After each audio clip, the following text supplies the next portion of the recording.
அனைவருக்கும் வணக்கம். இன்னைக்கான வீடியோவில் வந்து நம்ம எதை பற்றி பார்க்க போறோம்னா, கிராம ஊராட்சி செயலாளர்கள் பதவி வந்து பார்த்தீங்கன்னா, தமிழ்நாடு முழுக்க வந்து வெளியிட்டிருக்காங்க. ஸோ உங்கள் கிராமத்தில் கிடைக்கிறது வாய்ப்பு இருக்குது. ஸோ அந்த நோட்டிஃபிகேஷனை பற்றி பார்க்கலாம். ஃபஸ்ட்டு இந்த சைட் வந்துருங்க. சைட்டு வந்ததுக்கப்புறம் பார்த்தீங்கன்னா, மாவட்ட அளவிலான கிராம ஊராட்சி செயலாளர்கள் காலிப்பணியிடங்கள் விண்ணப்பங்கள் வரவேற்கப்படுகின்றன சொல்லிட்டு இல்லைங்களா? இதை கிளிக் பண்ணுங்கள். அப்படி இல்லைன்னா காலிப்பணியிடங்களுக்கான அறிவிப்பு அப்படின்னு சொல்லிட்டு நோட்டிஃபிகேஷன் கிளிக் பண்ணிங்கன்னா, இதான் நோட்டிஃபிகேஷனு. உங்களுக்கு சேலரி பார்த்தீங்கன்னா லெவல் 2, அதாவது 15,900 50,400 வரைக்கும் வரும். ஏஜ் லிமிட் வந்து சொல்லியிருக்காங்க.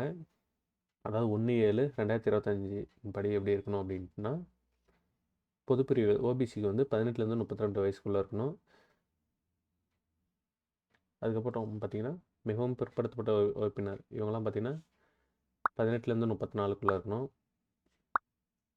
ஆதி திராவிடர் அவங்க வந்து 18லேருந்து 37. மாற்றுத்திறனாளிகள் வந்து அதிகபட்ச வரம்பிலிருந்து 10 ஆண்டுகள் வரை நீட்டிப்பு இருக்குது. முன்னாள் இராணுவ வீரர்கள் பார்த்தீங்கன்னா 18லேருந்து 50 வயசு வரைக்கும் சொல்லியிருக்காங்க. ஸோ இதெல்லாம் நீங்கள் வந்து பார்த்துக்கோங்க. மொத்த காலி பணியிடங்கள் வந்து 1483 காலி பணியிடங்கள் வந்து சொல்லியிருக்காங்க. இது வந்து ஒவ்வொரு கிராமத்துலேயும் இருக்கும். உங்களோட கிராமத்தில் கிடைக்கிறதுக்கு வந்து வாய்ப்பு இருக்குது.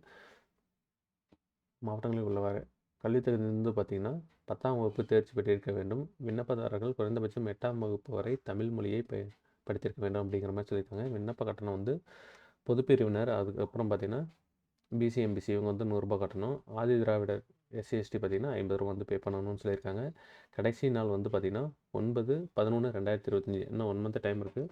குயிக்காக வந்து அப்ளிகேஷன் வந்து அப்ளை பண்ணிடுங்க. நிபந்தனைகள் சொல்லியிருக்காங்க. விண்ணப்பதாரர்கள் கல்வி தகுதி, ஜாதி சான்றிதழ், முன்னுரிமை சான்று ஆகியவை ஆதாரம் கண்டிப்பாக பதிவேற்றம் செய்ய வேண்டும்.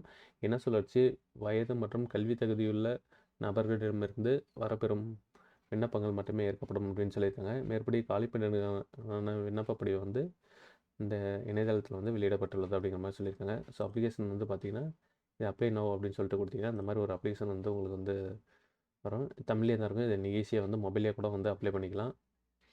ஸோ சிங்கிள் பேஜில் தான் இருக்கும். அப்ளை பண்ணிக்கோங்க. பேமெண்ட் டீட்டெயில் வரைக்கும் வந்து எப்படி பண்ணுறதுங்கிறது ஸ்டெப் பை ஸ்டெப்பாக அவங்களே வந்து சொல்லியிருப்பாங்க. சரிங்களா? பார்த்தீங்கன்னா உங்களுக்கு வந்து ஃபுல்லாக வந்து பேமெண்ட் பண்ணுற வரைக்கும் சொல்லியிருப்பாங்க. ஓகே ஃப்ரெண்ட்ஸ், எப்படி அப்ளை பண்ணுறங்கிற வீடியோ வந்து நாளைக்கு போடுறேன்.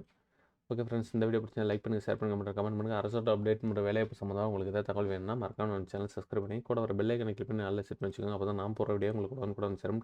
Tata bye, take care.